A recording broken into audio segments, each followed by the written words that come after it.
still 7 lengths in front. War can't pick him up. He's at Frankel. He gets an immediate response. The champion starts to draw away.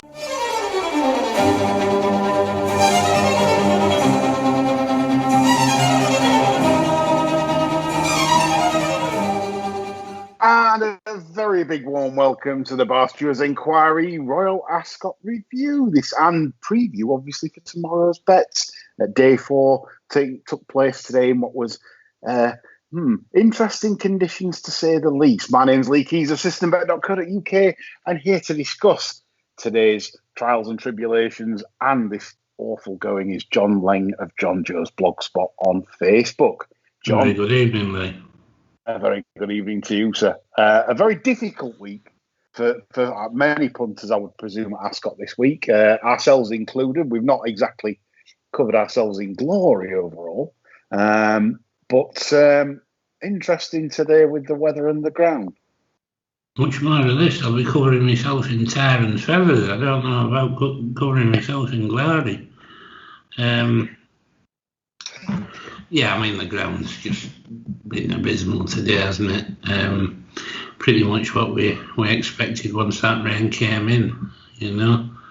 As discussed earlier this morning, you know, I mean, the time for getting the tapeter out is long overdue, in my opinion, at any rate. Yeah, I mean, as you know, we had this discussion earlier in the year, and I'm a big turf fanatic. And you even said to me today, you know, you're becoming a convert. And to be honest, I've got a theory, John, why these tracks are now in an impossible position. Right? If you think about it, what's the biggest problem, right, with these festivals now? We often, if you get thunderstorms, you end up with overwatered slop. I think we're all in agreement on that. But if you think about it, why are they overwatering? It's because they've all spent millions of pounds on drainage systems that drain the track too well. So when you've got naturally dry weather in the summer, you have to chuck absolute plenty on to just get it good to firm. Drainage systems aren't helping, that's for sure. It's caused all the problem. Right, York lost the EBO meeting 1 year, the entire EBO meeting. And so what was York's reaction? It wasn't, well, it was just one of them, it was a one-off, one-off year. No, we'll spend absolutely millions on a drainage system. And again, since they've done that, we're now moaning at funny ground at York when it goes on the soft side. Everyone's like, you get some real weird results at York. Newmarket, Ascot, it's Ascot spend fortune. Look at Cheltenham. Cheltenham have to water these days before Fez. I mean, it's mental. Like just because like Cheltenham, you used to end up soft heavy ground. These festivals, it's let's have a better drainage system. So they've had a better drainage system, and they end up having to chuck zillions of gallons on. I just don't see the upside. There certainly isn't an upside. I mean, the year that York lost the April meeting, I had a suite at the Marriott, and it turned out to be the most expensive breakfast I've ever had in my life. I made sure I took 3 baguettes out as well, full packed to the gunnels with bacon, sausage, black pudding for the journey home on the second morning. Absolutely sick as a parrot, honestly. No refunds. I've got Dan Aykroyd in my head again in Trading Places as part of the Christmas suit. Yeah. It's and in salmon sandwiches at Jockeys, and now you I can just see you stuffing away. Fantastic. I got a tray and put 3 big baguettes on and sliced them up and just helped myself to Buckley. Yeah. And chef looked, I said, well, I've paid about 900 quid for this. And he just went back behind the thing.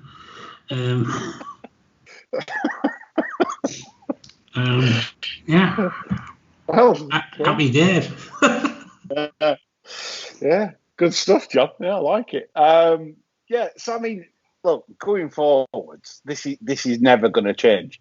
We already ascertained that they've decided that firm's no good anymore. Like in any description, you cannot have the word firm only in a going description at a festival. And it's funny because I'll start off by saying Ian Davis, again, fantastic listener of the show, and he sent in a little piece from 1983, John. And it was the 14th of June, the opening day of the Royal Ascot meeting, and a horse called Stanera started at odds of 7-1 for the Prince of Wales, which was then a Group 2 race. Yeah. And Timeform said it appeared to relish the firm ground. This is firm, Prince of Wales. She produced what Timeform described as a spectacular performance, moving up on the inside rail to win very easily from the favourite Sabre Dance. So that was on firm. And this is where we talk about weakened breeds and things. And 3 days later, Stanera contested the Hardwick over 2 furlongs further at the same course. She moved into the lead, quick and clear from a horse called Electric, with a Coronation Cup winner, Be My Native, 12 lengths further back in third, with a course record time of 2:26 and 4, which was established by Grundy. So it beat Grundy's track record at the same meeting on firm ground. But this is my point, that just because it's one man's poison, is one man's meat, why are we just pigeonholing horses, every single horse in training, as fragile, fragile animals? I don't get it. It comes from the top, doesn't it? And all the problems stem from the BHA not getting their arms around the situation and giving these clerks a firm directive that, firm ground's acceptable, hard ground isn't. And if the ground's just firm, you leave it alone. It gets harder during the week. People are quite entitled to withdraw, Yeah. I mean, they don't pay last trainers for withdrawing. So what's the problem? I mean, another thing, I was really worried today. Spoke to my wife before the first, and I said to her, I said, they've decided to go ahead here. I said, can you imagine live on ITV racing, right? If one slipped up today, and it was a disaster, imagine the bad press. It was a brave decision, I felt at the time. To do what they did. I don't know if you agree or disagree, but I just felt as we know, when rain falls on that kind of ground, it could, it's just, there could be some false patches of ground, etc., that they haven't walked on. Really, definitely, especially in view of the fact it wasn't most of the way. Yeah. It was a potential minefield. It's ended up like the Somme, mercifully free of mines, but I think there's a couple of fast trenches as well. Just very, very poor affair, really, and I think it's out there capped off a very, very poor way. Honestly. Yeah, I wasn't a fan of like watching. Sort of like, I'm not a fan of watching Group 1s on heavy and things like that. It reminded me of Ascot at Champions. I was going to say, I don't like Champions Day. I think it's a vile fixture. I think they should never have taken the Champions Stakes away from Newmarket. No, well, they messed with the calendar again. I understand why they did it. I get it, but to stage it that late in the season when you're running on hot and deep ground is horrific. Yeah, it's a mistake. Anyway, we'll move on. That's our thoughts on the watering situation, etc. We'll move on to the questions because you make the show. And I'm going to start off with a question from David Harkness on YouTube, who says, I'll cut this down because obviously he puts his opinion in there. And he said, would racing media coverage be improved if pundits were at the very least semi-serious bettors, John?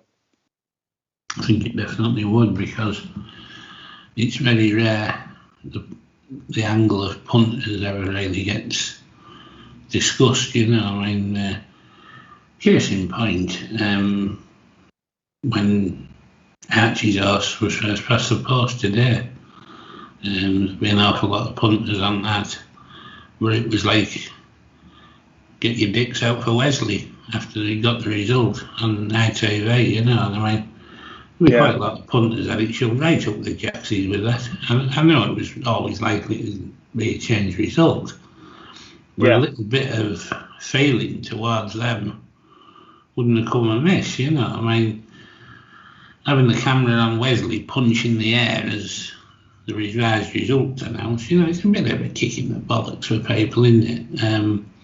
And I mean, you don't get the impression with an awful lot of them, it's maybe they may be sticking 25 quid in the Betfair account at the start of the week and hoping that's more or less what's there at the end of the week. Yeah. You know, I mean, do you think like one of the problems is we've not replaced Big Mac? You know, to come from the. I mean, I know Big Mac now will be a dinosaur because there is no betting ring really. We know where it stems from, but we need. I think punters need something to represent them, and like you just said, you highlighted how they feel after a bad setback, or like you said, a serious bettor will know if someone's had the each way flint bet and it's finished fourth, and just to like project that feeling across that, oh God, each way betters there. Yeah. I mean, I did think someone else showed promise for doing that. In the early days of racing being on satellite, was Patrick Kinghorn. Had good vibes about him, and I think he got a bit needly when he was in the ring and ended up maybe having a fist fight with somebody. But I thought he had potential to be very good, and I would have preferred him to McCrinnick, in all honesty. You know, I thought he did say things from the punter's angle. Matt Chapman tries to be like a TJ Hughes version of McCrinnick, really, you know. And his angling for the punters goes out the window if he's even mentioned one in his risible column in the Sun, you know, because then it's boom and all this rubbish, you know, and the last thing you want is him celebrating when he probably hasn't even backed it. And you've maybe done your conkers on the runner-up. I know what you mean. Yeah. So I think we probably don't need some more serious bettors on terrestrial telly. I certainly think and knowledgeable ones as well, but as we know, that's quite difficult because most of the knowledgeable ones are sat at home actually doing it. You know, and they don't want the 400 notes or whatever they pay to turn up there and, you know, and talk rubbish for a few hours. But yeah. So yeah, I get it, David Harkness. Yes, we both agreed that it could do with more knowledgeable content, shall we say? Empathy. Yeah. Right, so we move on from that question and we go on to a couple of questions to do with Dragon Symbol. Carl Swanson says, John, if you own Dragon Symbol, would you appeal the decision? I'd probably be more likely to camp in Kylie's garden and hope to get lucky one morning. I don't think I'd have any chance whatsoever, and I wouldn't be bothered.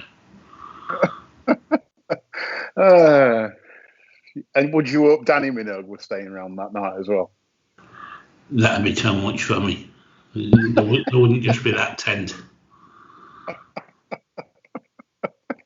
But yeah. Rape Nolan boot at Mondeo, perhaps. Of course. Anyway, yeah, I mean, I don't think there's no way that they'd win an appeal. I think it was pretty straightforward. It's cut and dried. I didn't know why they took so long, really. And another thing, John, I've no idea why they interview jockeys. I don't know what they're going to get from that. Well, you're going to get plenty of bullshit, that's for sure. Well, exactly. You know, one's going to say, "Well, what could I do?" and other one's going to say, "Well, I'd have got race." I mean, it's just like it's a lot of things in racing, isn't it? Well, we've always done it like that, you know. And then other things will say, well, it's never happened before, and that's the reason for not doing so much. for sure. Yeah, shit, really, isn't it? You heard it there, folks. Summed up by the bar stewards. The game shit, really. Yeah, you're right. Just can't really argue with that. Right. So the next question on Dragon Symbol was from Faster Than Light, and he said, "How did Dragon Symbol get beat at Haydock?" I can put that simply. The idiot on top, and he was out on the wing. He made sure he got no cover from the headwind, while was sat lovely with cover. And delivered late, and he was basically mugged late in the day. And he also got beat because I had a big bet, and it would lose on the nod. So that's how it got beat at Haydock. And obviously today it got beat by hanging right across the track. There might be a bit of temperament in it. Who knows? I don't know where that come from today. It really did take it across violently. Don't know if that's because it's getting very hard for the horse now. He's in top company, and it's like there's a bit of messing about. I don't know, but it's strange. He's not brilliant one-handed. No, I agree with the stewards on this one for the ban, because he didn't do enough, and I'll tell you why he didn't do enough. Right, because he when it first started to drift, he changed his whip hand, which was the correct thing to do, and he stopped. He went hands and heels, but then he changed his whip hand again into the original hand and hit it again on the left side. So of course he took it further. I mean, you can't be that brain dead when you know the horse is hanging that far to the right to hit it then on with your left hand again. Knowing that that's the way it's going. So yeah, I think it was. Here's another one for you to have a giggle about. When he's won on Jeff Smith's horse later on, he's coming back to receive the plaudits. He stood up in the irons. He takes his right hand off to acknowledge the crowd. Horse dives left, puts him off because he hasn't taking into account the fact that there's only been pressure on the left-hand rein. Right. I didn't pick that up. Interesting insight there. So basically, you're saying that as he's sort of saluting. Yeah. So of course, he's under a left-hand drive against Frankie, and again, possibly. Maybe there's a lack of compensation for the fact that he's only got his right-hand rein applying the majority of the pressure. Maybe it's right. Okay, well that brings us to our next question then, John, which is kind of leads into this one. It's from Ricky Santini, good Betfair forum guy, Leicester City fan for his sins. Hope you're well, Ricky. And this is a question for you, John. Obviously, he thinks you're really old, and I'm not, because he says, how does John rate the current crop of jockeys compared to the past? Well, how far does he want me to go back? Are these better than Fred Archer, Todd Sloan, Herbert Jones? Where are we going with this? Billy Nevitt. Yeah. I know you've got a lot of fabs. I mean, but did we have the golden era with Cawthon, Carson, Eddery, Swinburne? Yes, I think so. Yeah. Pigott. Yeah. I don't remember half the issues that seem to pop up now before races. I mean. All of a sudden, we've got this crop of jockeys, and a wide drawn around course at Ascot's an absolute nightmare. You can't be drawn wide at York, you can't this, you can't that, There's a lack of pace that's concerning them. The same as all the they're rushing to get their excuses in before the race is even run. It didn't open up for me. Couldn't get cover, which is one of the most overused phrases I've ever heard in my life. I mean, I don't know how horses manage to work at home because they don't work with cover. Most work's done upsides. Yeah. It defies belief, but then when you look at what's training these jockeys these days at the racing schools, you got the likes of Perham, Kim Tinkler, for God's sake. Where the hell do you expect this to end up? Jockeys used to go to trainers and it was a hard school, but they learned how to ride properly because there was, a lot of these trainers were hard men as well, like Sir Frenchy Nicholson that brought an awful lot of jockeys along. Sam Hall had a lot of jockeys in the north, and Sam Tracy, mate, you couldn't have hoisted him onto a horse, but by God, he knew how to teach him, Well, is that it though? I mean, it's incredible to think that if you're an aspiring jockey and you go to the racing schools, that you're getting taught by Kim Tinkler, Richard Perham, and David Cross, and three jockeys that really have been totally shit. So you'd have sent back to the racing school, in all honesty. I mean, what made me laugh was. Nick, this is a recent example. So Dave Maxwell, the Hunter chase rider, and he was basically told by Paul Nicholls, said, "Look, you're riding too short. Like who's told you to ride like this? You'd be better. Like loosening a stirrup hole and riding that bit longer. It'll help you sit better. You'll feel better in your races." So, I mean, it's a lot to say that it's going to improve Dave Maxwell. But the thing was, Nicholls was right. He was trying to ride like a professional, fully fledged jockey was. So incredible that Paul Nicholls has to come out and said, I don't know who's teaching him, but they're teaching him wrong. And obviously, it was Dave Cross who was the national jockey coach. Well, I think this sums it up because the current set of jockeys, let's be right. I mean that's why Frankie Dettori. I mean, Joe Fanning's just won a Gold Cup at 50 odd. Frankie Dettori's 50. And these lads are like, there should be someone now that's just absolutely different gear to these old boys, but there isn't. It's like Oisin Murphy's decent to good, but like you've highlighted, there's flaws in him. When Lester was coming up for his first retirement, he was still at Cecil's, and he talked to a good pal of mine, George Windsor, who was the travelling head lad at Cecil's at the time. And George was asking him how he felt, because he knew he was coming up for retirement and that.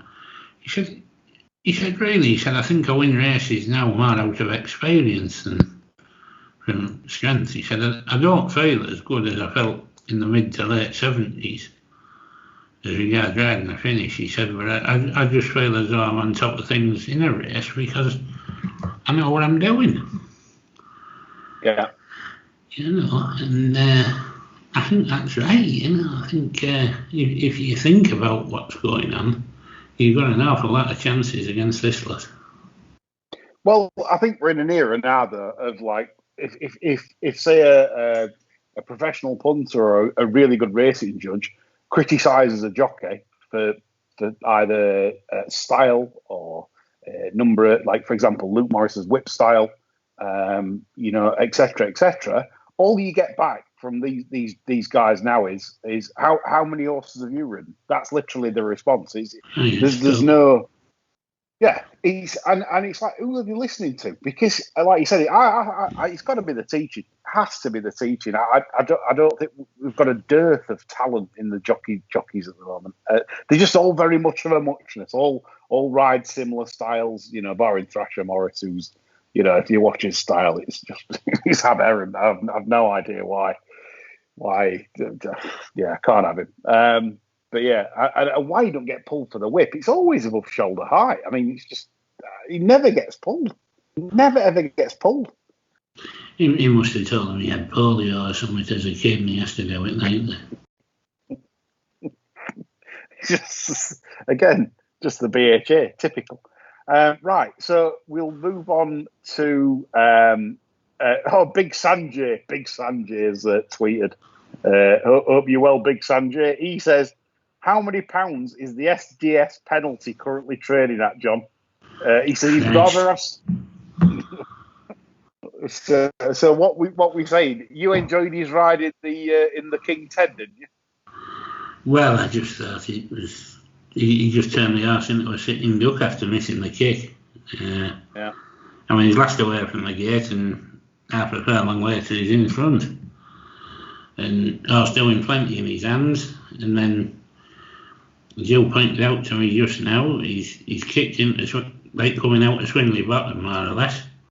Yeah, he's kicked too soon on the sectionals anyway. You know, and I think he's low on confidence because he must feel he's getting exposed at these big meetings, and it becomes a self-perpetuating myth, doesn't it? And you know, the more you're thinking about it, the more you do wrong, and.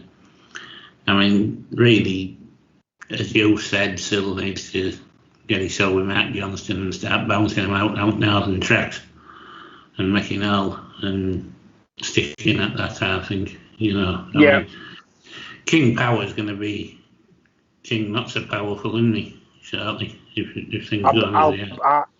I will be astonished, and I'll say this, I will be astonished. And I know Thailand. I know Thai people are very loyal and very, you know, to their employees. I know this. They're very loyal in business. If you're loyal with them, but at the same time, if he's still there next year, they have made a serious error.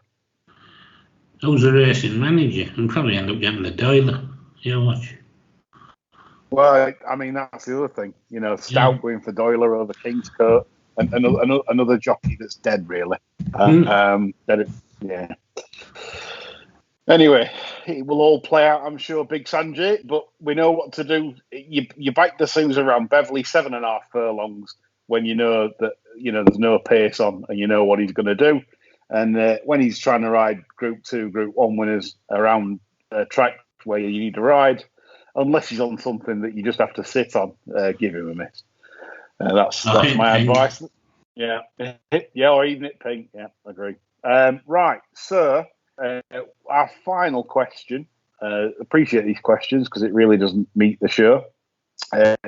Comes from Ian Davis, and he said, "Hardly ever disagree with you chaps, but surely the Ascot 2-year-old winners coming from 4 different yards is good for competition. Plus, wide open crops make for better value, better opportunities." And he says, we need Point Lonsdale storming the Chesham like we need a hole in the head. Surely. That's Ian's thoughts. What do you think, John? Well, I use Port Lonsdale. I use that as a kind of spurious example, really, just because I just think we need a spectacularly good performance, really, that gets the blood pumping a bit. Yeah. I mean, what we've seen so far, going forward, I couldn't see anything remotely troubling the judge in a classic. No. You know, and that's my problem with this. A performance doesn't have to come from an Aidan O'Brien horse. I was probably wrong to cite that particular example. I maybe should have just said that we need a seriously good performance in the Chesham from whoever, you know, and left it at that, you know. But chucked Lansdale in. I'm opposing it tomorrow, by the way. Okay. Yeah, I just think 2-year-olds have been so uninspiring this week. Yeah, I'd concur. It is difficult to ascertain some of the levels of form due to the track biases, etc. And I think for anyone going forwards from a punting perspective, my advice to anyone is to get the racing replays out, analyse everything that we're in the middle of the track, say for the first 3 days, in any case, and just look for horses basically that didn't or weren't able to get competitive because of the draws, and that's how you can make notes for the rest of the season and make your punting pay. You know, there'll be lots of performances this week you can draw a line through. You know, and that brings value for future events throughout the summer. So that's what I'd recommend that anyone does. Especially if you've had a bad week this week, it's not been great for any of us. I've managed to back a couple of winners, but one got chucked out today. So that kind of sums it up. Today, John, any races that sort of take your eye performances wise in terms of something for the future, or something that you think, I don't know, or something you were unhappy with, or an eye catcher or two? Anything from today's fair that you think? I thought the Argus horse did it quite nicely in the finish in the Teddy 7. Yeah, Alan yeah. It wasn't a horse that I was particularly keen to climb in the sack with at 13 to 8, but I think it did it pretty well. He seems to have got 2 nice 3-year-olds out of that and the Hampton Court to go forward with the rest of the season. The sprint, well, it was them two just as expected. The Frogs were below form, but the other two were the other two fancied ones, weren't they? Yeah, they were right too, weren't they? Definitely right too. I found Alcohol Free a fairly depressing result. Didn't look good enough going into the Guineas, then goes and wins that. I would like to see Snow Lantern win that, to be honest. Even though right. It's shaped nice, and I mean, you just wonder if in the back of their minds after that is the Falmouth. Yeah. I could see that possibly turning up to try and win a Falmouth. Next month at Newmarket on the back of that. It shaped really well. Sam Hoop surprised me in the Sandringham. I thought that was an excellent run up the middle when Johnny Mertens came up the fence, because there was no way on earth I could have that performing being out of Red Ransom mare. And she's only small, and I think that was a belting run from her. Now, whether it bottoms her or not, I don't know, but I thought that was an absolute crackerjack of a run. Yeah, we discussed that before, didn't we? We didn't really like on the ground, etc. And I suppose Quickthorn did its EBA credential. There's no harm whatsoever, providing I stick plenty of water on in August. Yeah.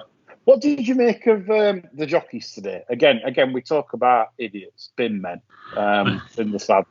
And straight away, what did you do in the first? Down the centre. Down, I mean, despite what's gone off over the last few days, I know what the best place to be is down the centre, and only Nick Bradley. Only Nick Bradley ignores it and sends his boy down the stand rail. And Oscular ran the blinder on its own. As I said, you look throughout the day, Create Belief down the stands rail. Significantly, the last winner down the stands rail. So how stupid are racing folk that after what's gone off, I know what we'll do in the Albany, we'll all go down the middle. Absolute turnips, absolute bin men. There's absolutely no way you can make that decision. On what? Walking the track. There is no way that you can walk the track, humans in shoes, lightweight jockeys and even big fat trainers, whatever, walking the track. You can't make enough imprint in the ground to decide, oh, well, it's now slow on stand side. It's if they've just said... I don't get why they walk the track, I mean, all right, Stickles has his faults, but he goes right across the track and gives you reading the centre, middle and far side. So, I mean, what do they want? What do they think they're going to spot? They won't get with his stick. Yeah, so that was my bonkers moment of the year, the Albany. The idiots in the Albany. Well, I mean, Nick Bradley won't be my favourite character, but well done for just completely ignoring the others and going down the stands with your pair because that was the right thing to do. But yeah, there we go. I mean, right. So we've covered off what me and John think today, and we're looking at tomorrow, where it's going to be full of soup, John. We've got you've and I can't stress this to punters enough. Forget what they've done in the past. Forget the last runs.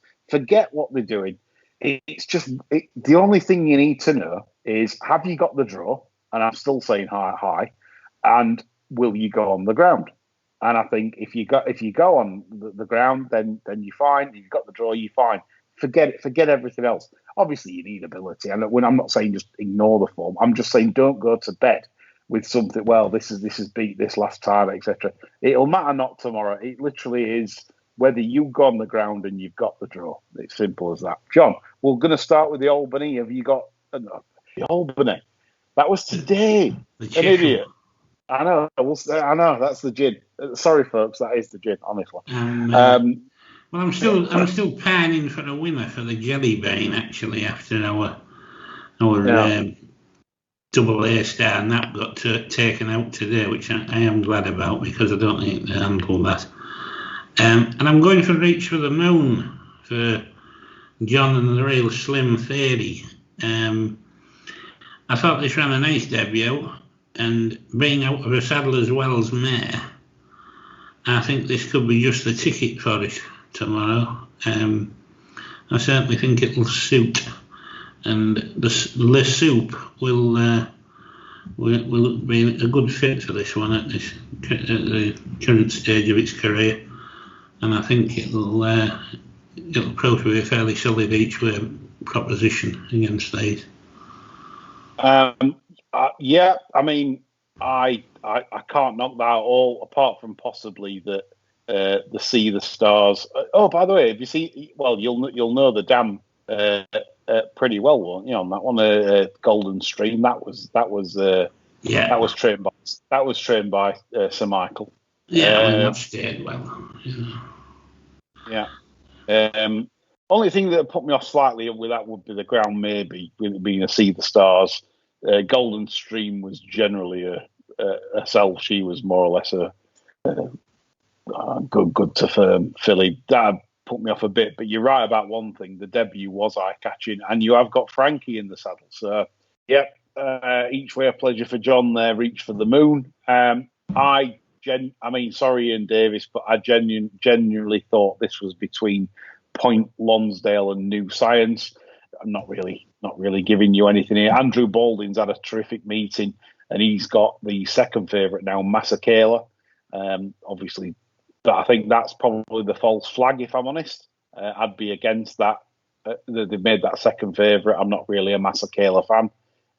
I'm with the O'Brien horse, Point Lonsdale. Love the stride. The stride was absolutely enormous, John, on that at the Curragh. Massive stride. By Australia, I love the cut. New Science, I don't think will have any problems with the ground.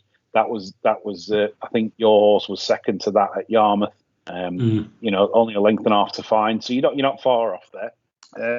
So yeah, so that was pointing the obvious out there. No obvious bets for me at the prices, but that's what I did feel there.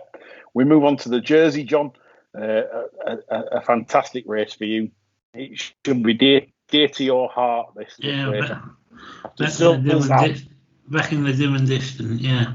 Not been so good in recent years to me. This race, not by a damn sight. I thought this looked a very tough race actually, and I couldn't really recommend anything with much confidence at all. You know, I think there's some disappointing sorts there. There's some there that you maybe give a second chance to. Mutter Sebeck, for instance, you know, I mean, I don't know. It's a very, very tough race, that. Right. Well, I've got a fairly strong opinion here. I was quite keen on Fast Raj earlier in the week, the French horse. However, I'm not convinced at all that colt can handle the really soft ground.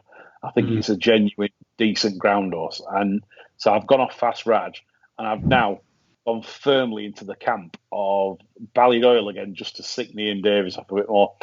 Cartoon. Really, this is my second best bet on the card. The 2 times it's encountered soft ground, it's absolutely pissed up twice. The last time against Visualization, it got badly squeezed at the start. It showed a terrific change of pace just to get right up with them in the straight at Leopardstown. Quickened up lovely over the mile. Yeah. I said Leopardstown, it's Naas. And then just in the last half furlong, started to get a little bit tired. I felt over the mile as well. I thought it showed such a fantastic change of pace that I think 7's the right trip for it. And stall 18 loves the ground. I thought this was each way an absolute pleasure. I thought you can get stuck into this, I think, and I'm confident of a big run from Cartoon. You taught me into it. In the jersey. So yeah, it's and you know, I always say this about Aiden's horses, John. Some of them are just slow burners. Some of them, I know this has won twice, but it's won a maiden and it's won a decent handicap, which now it's got a lot more to do. But to be fair, it's right. This wouldn't be a vintage jersey, and Creative Force. I've got my doubts that that's the favourite. I don't think that'll see out 7 furlongs on this kind of ground, and it's drawn 4. It's drawn stall 4. So. That false flag alert there with Creative Force, not for me. Yeah. Right, we move on to the Hardwick, the 340, the well-backed David Menuisier, the French fella that trains in Sussex. He's got the favourite Wonderful tonight for Christopher Wright. Will Buick takes the ride. Well-backed 4-1 at the moment. John, any views on the Hardwick? I don't know why, but I'm not terribly keen on that horse. I mean, it hasn't done anything to particularly offend me. But there's just something about it that doesn't grab me. And, I mean, it's got the rating, it's got farm in the bank, handles soft. And yet, I'm just not wanting to back it. No, what you mean? I mean, the thing was, like you say, it won the champions meeting, the Quipco, and did it lovely in bad ground. So Menuisier will be absolutely jumping up and down at the fact that they've had plenty of rain. So I can see why they're backing it. I can see it, but I also know what you mean. That when you're at that champions meeting, there's something about it. It's usually end of season form crap. Yeah, I mean, half the things that they're beating, they've already got the flip-flops on, haven't they? Yeah, they've had enough. Yeah. I don't know what it is. Maybe they're feeling it another run. I don't know. I just don't want to get involved at 4-1. No. I'm doing that. But don't ask me for an alternative either, I mean, the one horse that I really like, and there's Illarab. Well, that's my absolute nap on the card. Bang, right. Smash into it. Illarab. Yes, it's up in class. Half of these are dead there. I mean, Broom's dead. I mean, in Ireland, it's been getting runs of the races, egg and spoon races in Ireland. You've got Japan. You've got is Mongrel in here? Yeah. Oh no, it's a non-runner Mongrel. But Japan's not running any kind of any kind of level. Logician, probably a cripple. Albaflora about 98 last time, didn't it? Albaflora I like, it'll handle the ground, but I can't have Albaflora shorter than Illarab. Illarab bolted up, and I mean, didn't just bolt up. I know it was a handicap, but it was off 102. It's won by 3 lengths, hard held. It's unexposed at 1.5 miles. It's 6 from 7. I love the horse's attitude, demeanour. It's always like pulled itself up in front as if to say, I've done it. Last time it wasn't that easy. That it wouldn't have mattered if it had pulled itself up in front. It literally is. I think it's a fantastic colt, and Illarab is my best bet of the day tomorrow at Ascot in the 340, the Hardwick. Right, we go to the 420, and now I start to get a bit thinner on the ground. We go to the Diamond Jubilee, John. Can you help me here? Well, I'm hoping so. I'm going for Glen Shale to compensate Arch for being done today. I thought this ran pretty well at the back end last year. The draw's possibly not ideal, but course form, it's got a good enough rating in the tank, I think. It's within about £3 of the top rate, I think. And I think it'd be hard to beat here. I certainly think it'd be hard to knock out the frame. Okie doke. So you're very keen on Glen Shield. Won it last year for Holly Doyle. Great scenes last year. And yeah, I mean, I've got nothing really to offer in this. So I'll run with you on that because I've not really anything to shout on about it here at the price. There's not a race I'm particularly involved in. We go to the Workingham, the 5 o'clock. Surprised to see King's Lynn as short as it is, 9-2 favourite. Although it is a Cable Bay. Cable Bays love the mud, love the nerve the mud, and inform Andrew Baldwin and Brian Moore. John. Yeah, I mean, it kind of revolves around this one, doesn't it? Because it is well in, and I'm hoping it gets nutted because there's one drawn in the next box to it called Chief of Chiefs. Charlie Fellas has got Jamie Spencer about. I think this gets 7 easily. He'll have no problem whatsoever with the ground at all. He'll get a fairly patient out of Spencer. I'm hoping he keeps tabs on the coins out. He just had too much to do last time. I think he could have nearly won the Vicky Cup. Yeah. And I think 16-1 is too big. What about your ropey guess that you mentioned the other day? Yeah, well, I mean, it ran yesterday, didn't it? And I think Quayle probably blew its brains out going for it about 3 furlongs out. Yeah. I mean, it could stage a comeback here. It has got bits and pieces of form, shorter trips.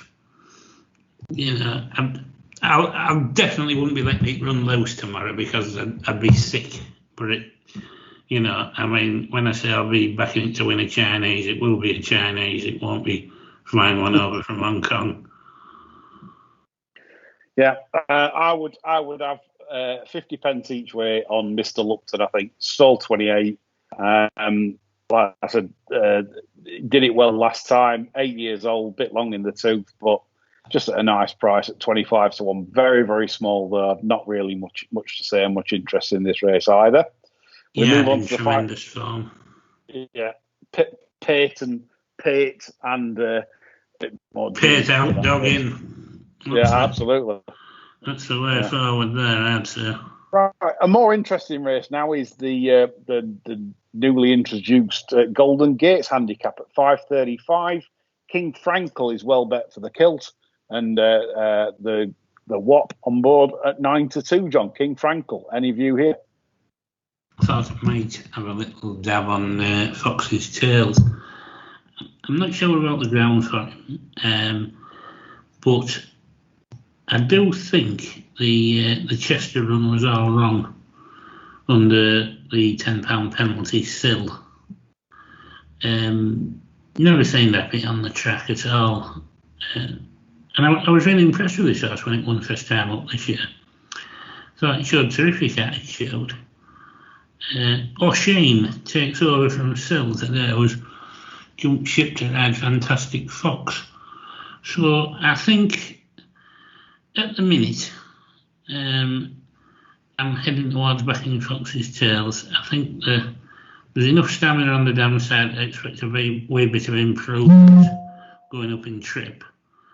And I mean, you probably couldn't get a better yard for form than that of Andrew Baldwin at the minute. Absolutely. I mean, obviously that's the form. And Fox's tails, I agree with you, John. Didn't handle Chester at all. Just absolutely looked all at sea on it. They obviously think a lot about this horse. I think it's a good selection, and I think there was that and C-set of Richard Fays that I liked. But I'll be honest to listeners, because obviously with racing today, I haven't had all the time in the world to go through everything with a tooth comb. But up to now, I like C-Set of Richard Fahey's. I think that's got a lot of improvement to come. I'm not happy with the draw install 4 though. I don't like inside draws. Fox's Tails, like the John's just said, I think that it's a very good case because it beat a highly regarded horse in Council and had Affadel 8 lengths behind. I know that was the horse's debut and it was a bit green, etc. So it could not mean much. But Fox's Tails, I did feel could be ahead of the handicap of 93. I bet they think that's a stakes horse, and I'm very happy that Sill's on Fantastic Fox. Me too. and O'Sheen is on Fox's Tails. So I'd lean with you, John, that Fox's Tails. That C-Set, do not underestimate C-Set. That is improving rapidly. Yeah. We'll move to the 6:10, the Queen Alex to finish. And if you aren't back to winner all day tomorrow, probably like us two, this will be like one where you'd like screaming to try and get out, John. What are we doing on this? I used to love when Cover Up was running in this every year. It used to be like the insurance policy. Make sure I was going home with my bus fare at least. Yeah. I'm firmly behind Staghorn here. I think this has a lovely chance, again, for the Archie Watson-Holly Doyle combination. I think the ground was a bit lively for it at Ascot first time up when Strad beat it 9.5 lengths. I think the extreme trips will be no problem. I thought this was very good when it pounded the Grand Rizzer into submission at Ponty last year on fairly rotten ground, really. So, yeah, I don't think this will have any fears for Staghorn. And providing Holly doesn't get a bit giddy and just rides a nice quiet race on him, I think it'll be very dangerous. Yeah, I totally agree. Staghorn is very, very solid. I certainly think it's going to be thereabouts. I was very, very keen on Falcon 8 earlier in the week. The problem is I'm a bit worried about the ground for that. It was very impressive in the Chester Cup. I like the way it got on with Frankie got on really well with it. It quickened up in good style in the Chester Cup. It looked a class act there. Yeah. But I am very, very worried for the ground for that. It does not strike me as a soup monster. And Staghorn will be fine. One possibly, you'll not like it. I was just thinking Mildenberger. For the kilt. Again, there are like ground queries, but I mean, Teofilo Jabawi should be all right on really soft ground, but he's not proven on it. But Mildenberger in patches has got some really high class form. It's just what Mildenberger turns up, and the kilt don't even know. The kilt won't know what Mildenberger's going to turn up because he won't know. So yeah, I thought that just maybe at a price, but I'm in agreement with you on Staghorn. That'd be my principal choice. So we're pretty much in agreement there. I think an each way pleasurable bet there. Get 4 places or 5 places, whatever you can get. Right. Been an action-packed show and a busy one tonight. We've probably overrun our time, but I hope you enjoyed it. Our selections and our feedback on the questions and review of today. Hope you picked up some pointers for some bets tomorrow, and I hope you have a fantastic day. We are back on Sunday with the sermon, and we've got Lorne Malvo and John Joe on Sunday as well as myself. So enjoy the sermon. That's all from us. Bye for now.